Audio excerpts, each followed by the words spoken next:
Hey, what's up, guys? I am Ryan Garrison here today with Robert Bonner of Bonner Design, and I wanted to take a few minutes and have Robert teach us a little bit about what he does, why he does it.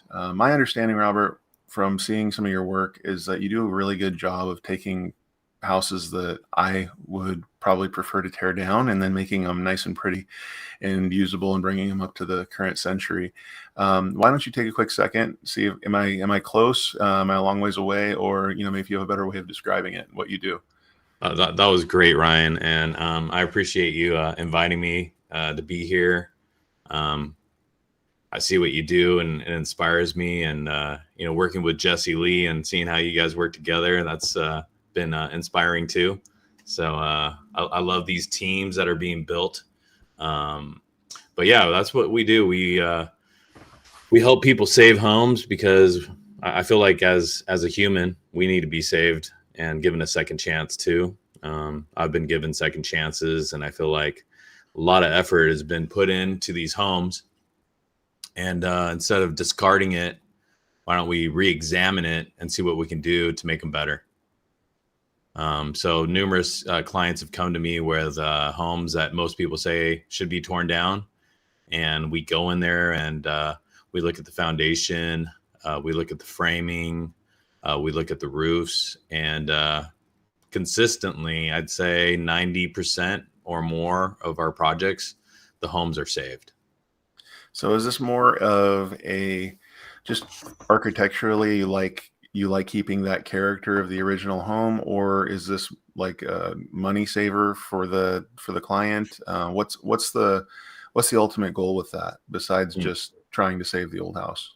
Yeah, that's a great question. I see people who lift homes, but when they Mhm. lift the home, it still has the roof. And, do you really want those functions up on the second floor?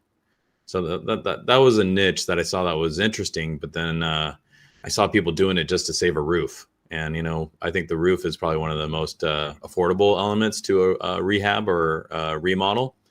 And so when we rip off roofs and add a second floor, what we're doing is changing the roof. Mhm. So, we can then transform the design into whatever type of architecture that you want, if that makes sense. So what we're doing is saving the bones.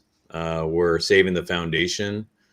Some of the infrastructure, such as the electrical, sewer, and all those things that you need to add on a property, are already there. So those things could be 20, 50, 100, you know 500,000.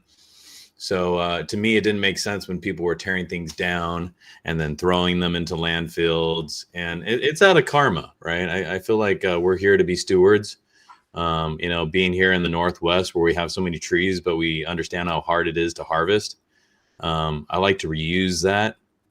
And also permitting wise, I believe cities love it when we come in and we say, hey, we're not going to tear this down. We're going to recycle and reuse it, especially in the city of Seattle, Mhm. where you have to document where you're going to be throwing all the stuff away when you demo.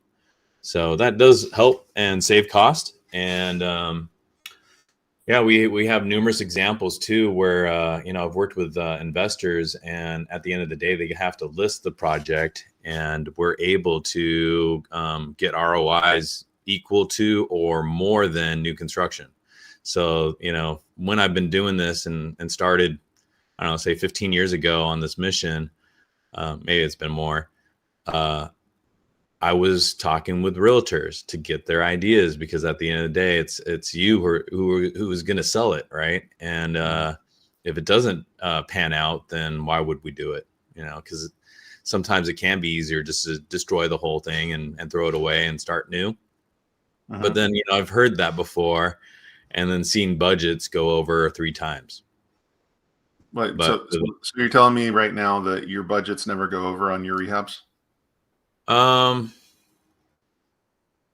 I'm not saying that they don't go over, but I mean, yeah, we actually have had a lot of success stories where we're Really? on target. Yeah, I yeah, thought I thought that was just like a rule of thumb, like death, taxes, and rehabs going over. Like, yeah. I mean, it is true, but I'm there to be progressive in the sense that um, I'm like a coach, so I go in there and I give them ideas and suggestions. When I get all the permits for my clients, it's so powerful because now they have an approved permit, and what contractor wouldn't want to build it? Right. So, I've worked with so many different contractors where I can say, hey, even like Jesse, right? Jesse and I started working on some projects, and he's helping people do the build. And so now we got this really great seamless approach to, hey, let's take a house, let's evaluate it, let's do an as-built, let's come up with some concepts, let's get the engineering done, and then we submit it and get it permitted, and it's all online, it's all PDF. And we did this project in Auburn, and from concept to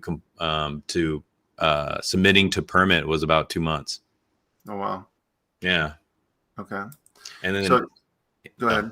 I was saying, in conjunction, Jesse's been implementing some of these ideas as we drive through the process. So that's been really interesting as well, because it's really design build at its dream process. Yeah. Okay. Well, I mean, do you have? I mean, well, first off, let me ask you this, because how many years have you been doing this?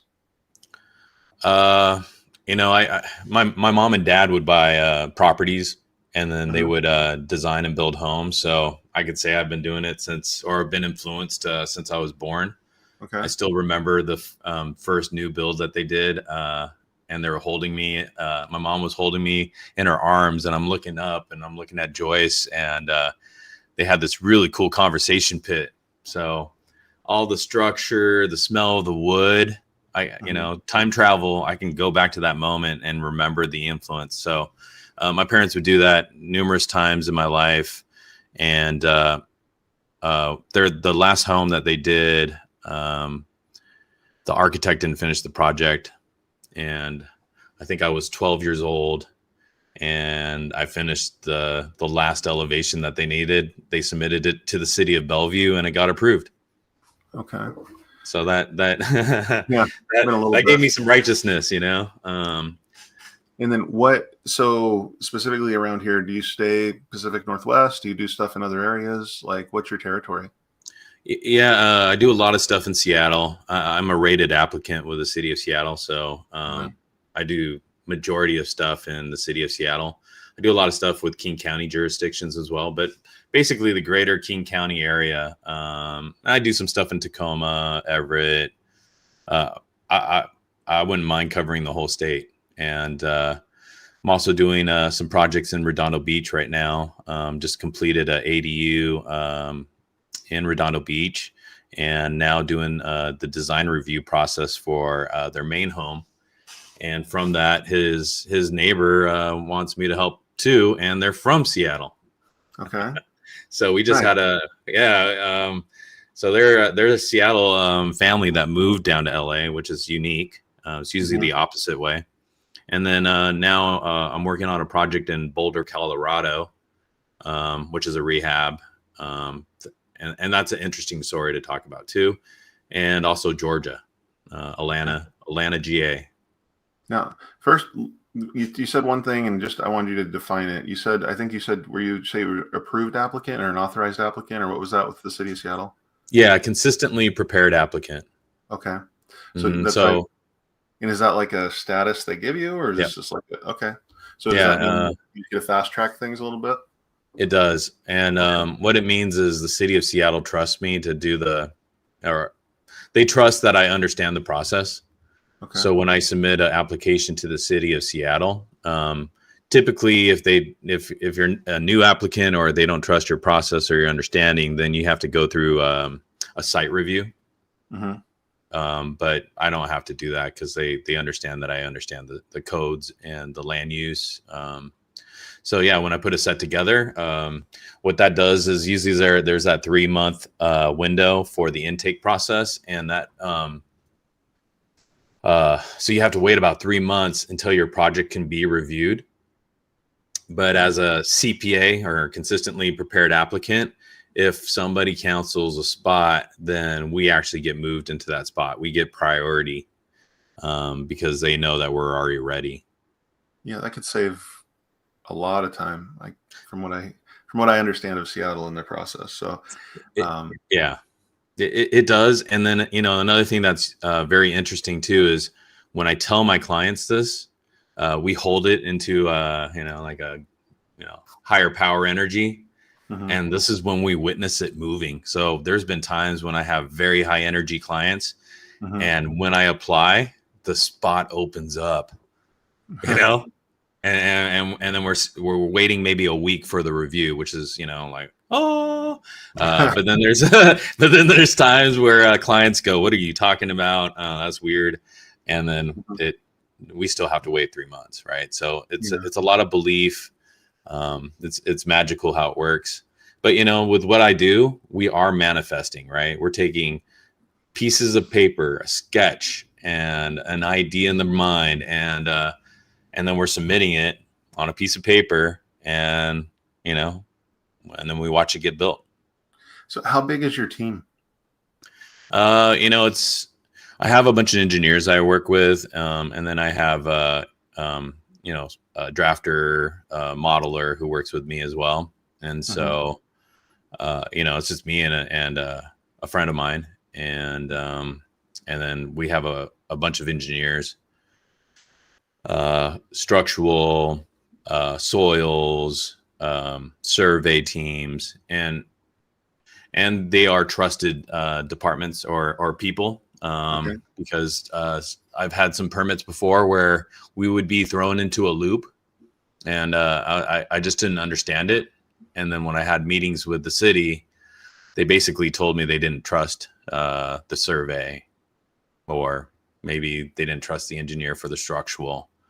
So I've made sure to have teams that they trust, so that way we can get an approval in a quicker manner or more seamless manner.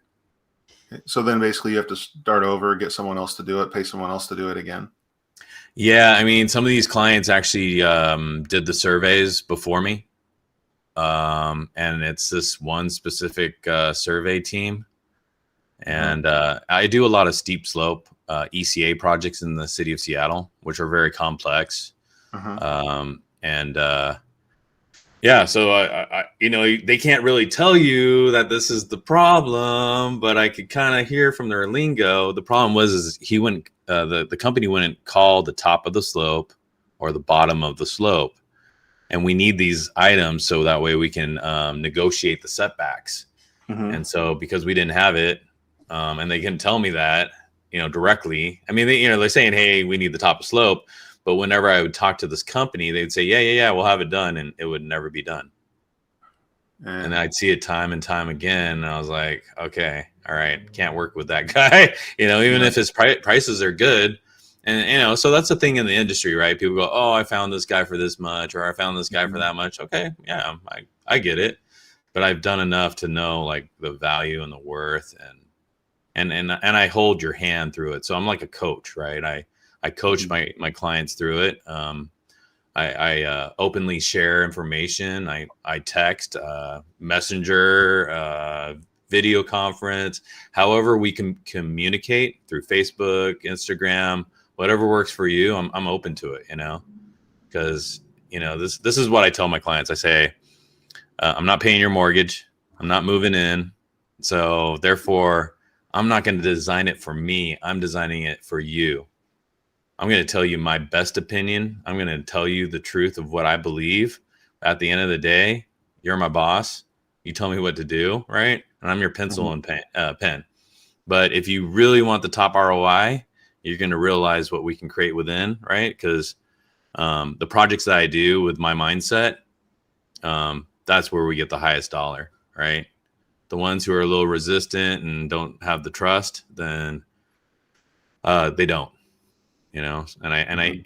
and consistently when we do great projects, these homes sell very quickly, because people are watching, people are talking about it, right? Because they can't believe this is being done. When people are bringing you in, what's the general price point of the homes that you're looking at that you're doing and being involved in when they're selling? um well, now like $1 million home is pretty common up here. Right. So we're most of my clients are buying $1 million teardowns, Yeah. Well, I'm Uh, talking about the retail when you're done with your side of it. oh, Like, so where's the retail of these projects that you're doing? So like we'll take $1 million tear down and then rehab it and make it worth 2 million, 2.5 million, 3 million. Okay. So that's with an investment of 500 to $1 million. I also help in the construction management too, and that's truly when we get the highest dollar. Mm-hmm. Because I can draw all the drawings all day long, right? But if your contractor doesn't understand it and can't build it, then the details kind of look weird, right?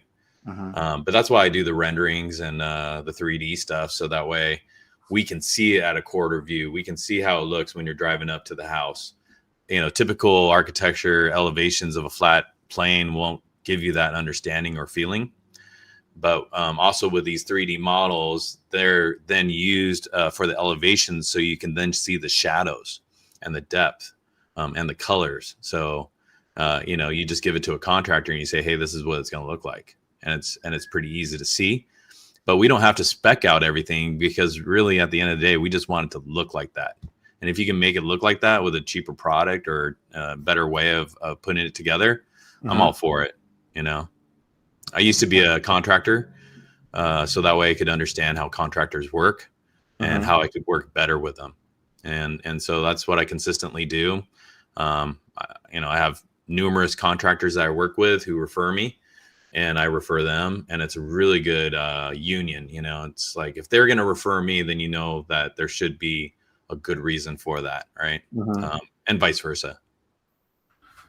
Okay. Well, how many of these projects are you able to actually? I mean, because as a small team, I mean, you have some people you work with, but it sounds like for the most part, you're like the one man show kind of thing. I could be wrong, but how many are you actually able to process on a month or year basis usually? How many projects do you get into? I'm probably juggling about 10 to 15 projects a month, Mm-hmm. in some type of phase or stage. And currently I have a project in Boulder that I'm working on. Redondo Beach for the design review. I got two projects with Jesse Lee, one in Capitol Hill and the Auburn project. Mm-hmm. I'm working on closing one up in Sammamish. We almost got the building permit on that. I'm also closing another one on Goat Hill in Kirkland that went through numerous developers, probably 10. It just kept on going in a cycle, and we believe we're at the final correction.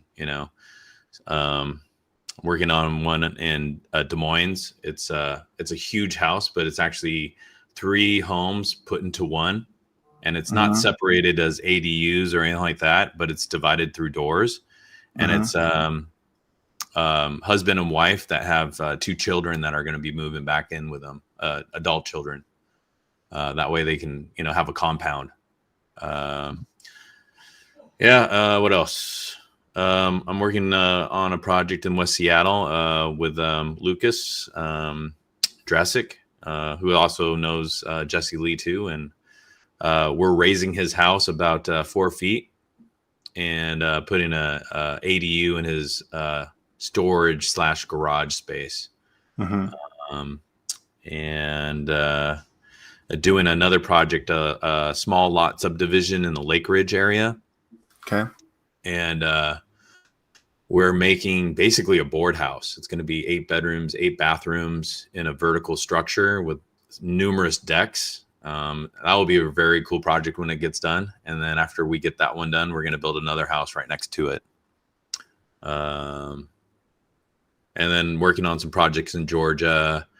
It was going to be a rehab, but then the house caught on fire, so now it's going to be new construction. And then I have some clients that live in Georgia, but they bought some real estate over here in Seattle. That's how I met them, and Mm-hmm. they liked and enjoyed working with me. That they want to fly me out to Georgia to help them on 2 other projects. Okay. Yeah, yeah. Yeah. So you got in each of these projects you get into, they take 6 months to a year. It sounds like. I mean, it sounds like there's some time. So you must. I would assume you have to be selective in which ones you get into, and maybe even like turning people away from sometimes. I would assume. I So mean, like. Yeah, I mean, I love helping people. Mm-hmm. So, for example, a client reached out to me. Actually, a realtor reached out to me. Had a friend who got red tagged in Woodby Island, and Mm-hmm. they just didn't know what to do. And Mm-hmm. it was a really teeny project, but it was actually quite nice because a lot of my stuff takes a lot of time. Mm-hmm. And this one took, I think we did it in a week. Mm-hmm. With good success. He got the approved permit. And, the amazing thing from that was he was like, Robert, I really enjoyed working with you. I got this other project in Seattle that I've been working on. So a lot of times when people meet me, I'm like the third person they've met. Mm-hmm. They've gone through the whole process, and then at the end, they're just held in a stagnant pattern or Mm-hmm. stagnant point. So I like to close the deal. I like to follow through. My whole service makes sure that I can help you from concept to here you go. This is your approved permit. Mm-hmm. Um, so it is a process. Sometimes I wonder why I do what I do. I don't have the patience for it. I know that. Like, I just don't. Yeah, nobody does. But Yeah. the thing that I see consistently is the value that we bring is quite phenomenal. Like, Mm-hmm. say for example, Redondo Beach, we have to go through design review before they approve the house, Mm-hmm. structurally, land use, all this other stuff, right? But through this process, we're kind of going through some of that as well. But I Mm-hmm. mean, a house in Redondo Beach of this caliber is probably going to be worth $3 to $4 million. Mm-hmm. And I think it's because they make it so difficult and hard because people then go, wow, how did you do that? Right. I have a Mm-hmm. project in Alki on Alki Avenue. It's 1766. And I get project leads from that house and I don't have no signs. So people have to go to the city of Seattle. Yeah. And find out who did it. And I landed a project from a professor in China from that. Uh-huh. This professor was driving on Alki, saw the house, fell in love with it, and he comes here regularly, every quarter. And so he Mm-hmm. called me up and said, "Hey, I love your design. Can you design me a house on Vashon Island? Mm-hmm. It's one of my best projects." And he kept on saying, "Oh, that's not Bonner enough. I want it more Bonner." Oh, Here's that's the it. one. Yeah, here's the one you were talking about. Let me see. And You know, so, yeah, yeah, that's the only picture that they have for some yeah, reason. But yeah, but it looks pretty cool. thank you. Yeah, if no one's flying a drone right out here and looking in at you while you're in the bathroom. Yeah, Yeah. and actually that window was supposed to be onto the ground Uh-huh. because Oh, okay. there's a vessel tub right there, Okay. and the goal was to have it to be glass on glass. Mm-hmm. So when you sit there in the vessel tub, it would feel like you're floating on a boat. Oh, wow. Yeah, but the developer owner, he was like, "Oh, that's too racy." But you know what? If we would have done that, it would have been ahead of the time because Uh-huh. now you're starting to see all that coming through, right? I'm So, sure it's got a good view too, probably. oh, I mean, it's right on the waterfront, right? Yeah. Okay. Yeah. So, I think like this: a vessel tub is like $1,000, but if you had a Mm-hmm. sculptor make it, it'd probably be like $10,000. But because it's mass volume produced, Mm-hmm. you could have a piece of sculpture up there for $1,000, and like from perspective, you'd never see anybody actually. Maybe you'll see something on the upper side. I don't know, Mm-hmm. but how cool would it be if you just pressed a button and it could screen up, right? Mm-hmm. Do the frost, and then you get Yeah. in the tub, press the button again, and you're like on the water Mhm. in a Yeah. boat. That's pretty neat. Do you have a couple like before and after that kind of thing you wanted Yeah, to show? Okay. yeah. I'd love to show you that. Let me share my screen if that's okay. Yeah, yeah, yeah. And then I'll kick it on when I see it here.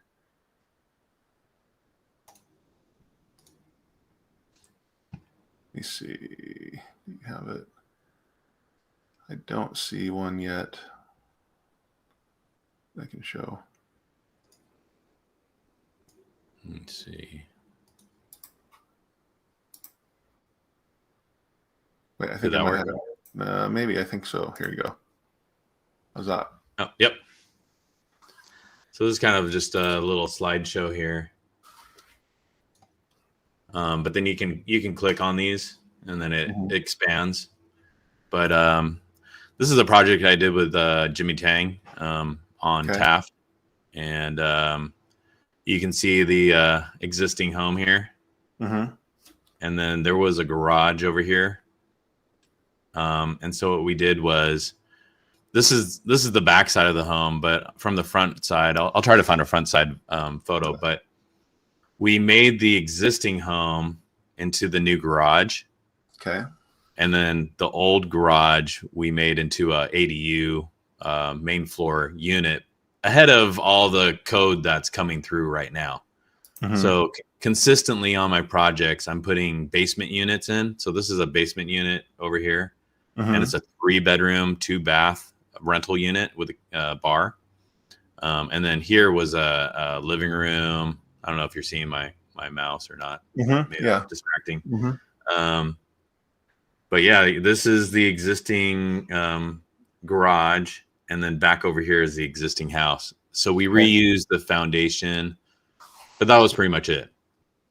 But Yeah, another thing that that looks like a tear down more than a keep, a keep thing. But yeah, no, I can understand. So to be able to not have to do the new construction permits, you kept the foundation. Is that what I am understanding? Yep. And also, because this house is basically 5 feet from the setback, Mm-hmm. if we tore it all down, we would lose that granted right. Okay. So I love the grandfathered idea, and I love practicing our rights. I believe as a United States citizen, we should practice as much as we can, right? And Mhm. reutilize and push ideas to a certain level. So since I do a lot of permitting in Seattle, they have director rules, director codes, which are above and beyond Seattle municipal type building codes. And I've used those as tools because on this project here, the city of Seattle came back and said you can only do a 1-car garage. After we went through the whole permitting thing, they said, Robert, you can only have a 1-car garage. I was like, this is the final correction? I said, if I go back to my client, you might have to call me in a few days to see if I'm still alive. Okay. Because I can't go back to my client to tell him this. This is ridiculous, right? So it just so happened the reviewer was moving to a different city or state, and she found this director's code, and she's like, here you go. I was like, Merry Christmas. So I put that code on it, and today this project has a 2-car garage in the 5-foot setback, which people are blown away by. They're like, how did they do that? So let's see. This one here, this one's in Magnolia. It's like a 1930s home. You can see like this window here, and this element is this. This front door is this front door. This window right here is this wall. And then we ripped off the roof here, actually the whole roof, and we reframed it into a hip. And then this is the whole master suite. This is actually a staircase going up and over. It's such a cool space inside. And it's designed in a Frank Lloyd Wright tribute, like a small mini version of a Roby house done in wood. And that's done with my high school friend, Chris Roble. And he does a lot of stuff in Clyde Hill, Yarrow Point, Bellevue. And so we consistently do projects together. And it's been really fun working with him. He's top notch, second generation. His dad's genius. He's genius.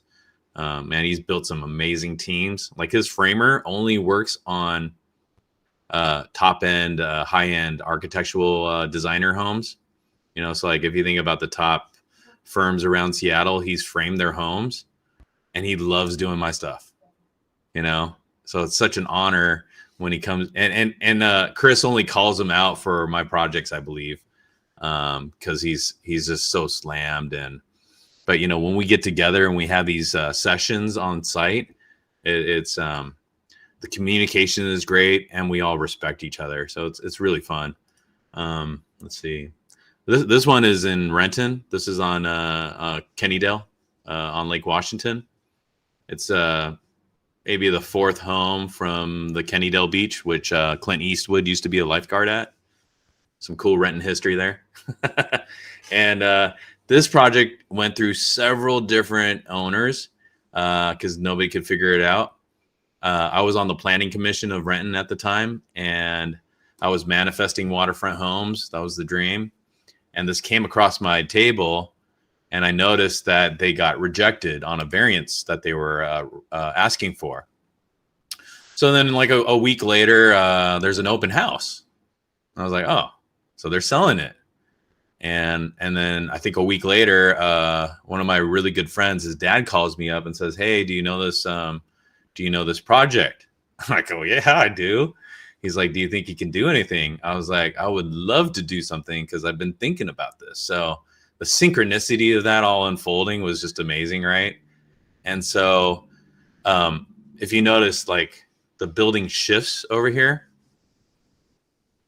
And the reason for that is there's actually a power line easement that goes through the house that PSE will probably never do.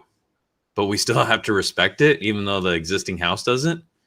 But if we tore down the existing house, we'd have to comply to everything. So this is where people couldn't understand this. They're like, why would we do that when you're never going to do it? And they couldn't bow down, right? But consistently, I respect the city. I respect their wishes, even if they're ridiculous or not. That's not for me to judge. So we shifted it off to the side, which gave it a really nice entry so we could reuse the plan of the existing, and gave it a 3-car garage, which nobody has in that neighborhood. And it created 2 bedrooms up on top that are both suites. So we're ripping off the roof of the top floor and reframing the whole top, tearing down the carport, and then adding this addition in the front. But you know what? When we looked at the land use, allowable lot coverage, if we did not respect the easement, it wouldn't have worked anyways. So it was perfect that it was there, because that's exactly what I had to do in order to get it approved. But also, this whole addition is permitted in the setback, so it's actually in the front yard. And I had to get a variance with the city of Renton.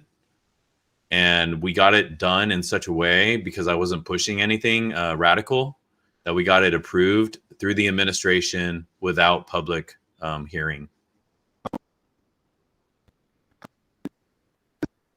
Oh, something's going on with the sound.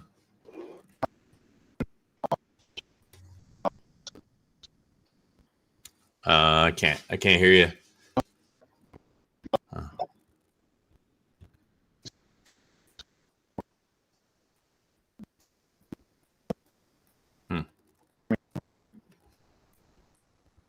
Weird.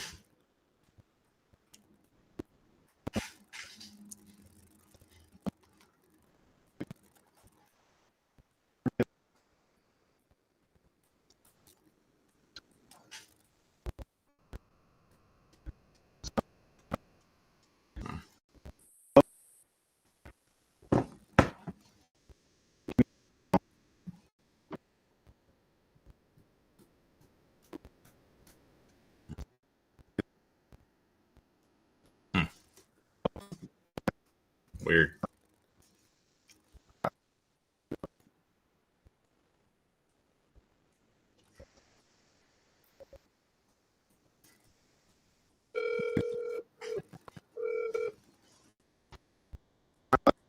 Like I said, but mine is it's I don't know, it's tripping a little bit. Okay. Yeah, I can hear you good this way, but Okay. It's not going to help the audio, I don't think. Yeah. Should I log out or? Okay. Pause it. It's definitely like that for me. Okay.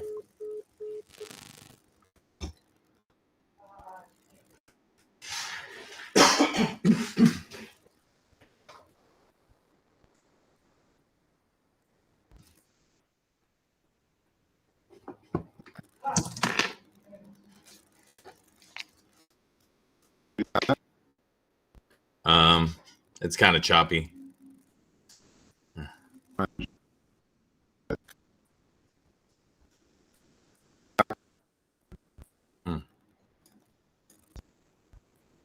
Can you hear me?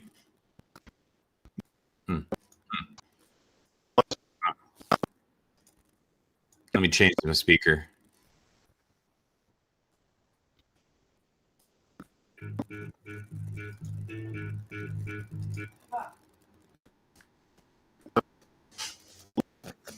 Hey. Tell you what, I'll try to clip this out. Okay. I don't do maybe go into any of the other ones you want to do, and then just kind of go into what you might want to have for people to contact you, reach out. Okay, sounds good.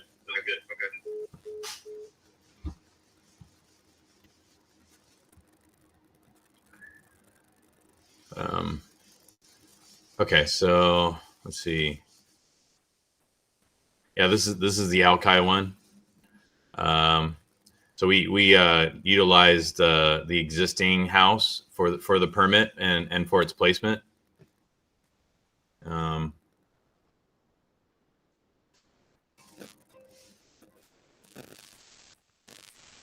Okay.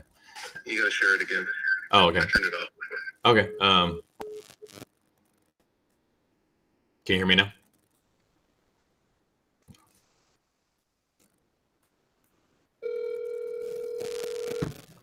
Okay. And so. You just gotta share the screen.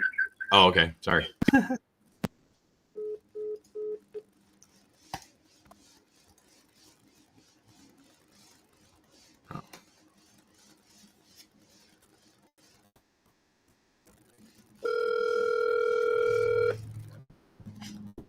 Yeah. Yeah, I'll just keep you on the phone so that way I can hear you. No, because it Oh. goes. Okay, never mind. Yeah. Okay. You definitely don't want a speaker. Okay. Say what?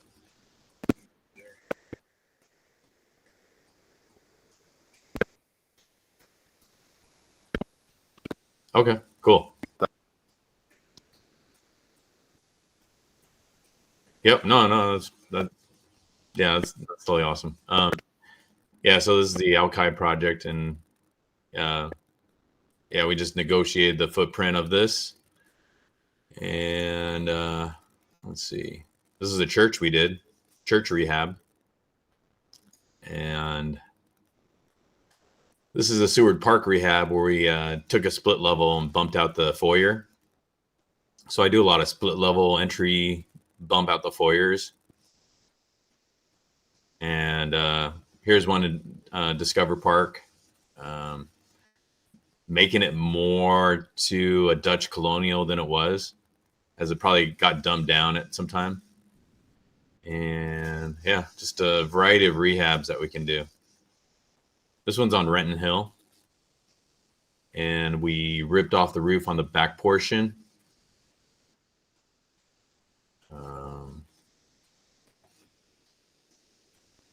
This one's in West Seattle.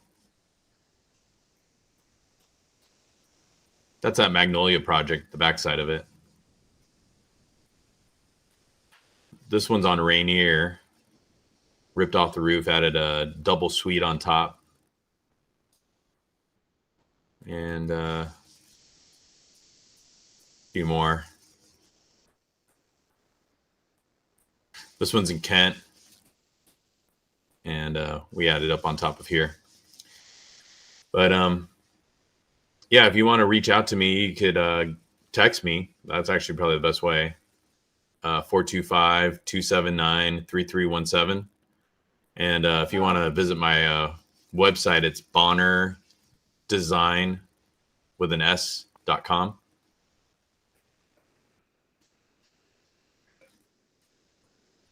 Cool.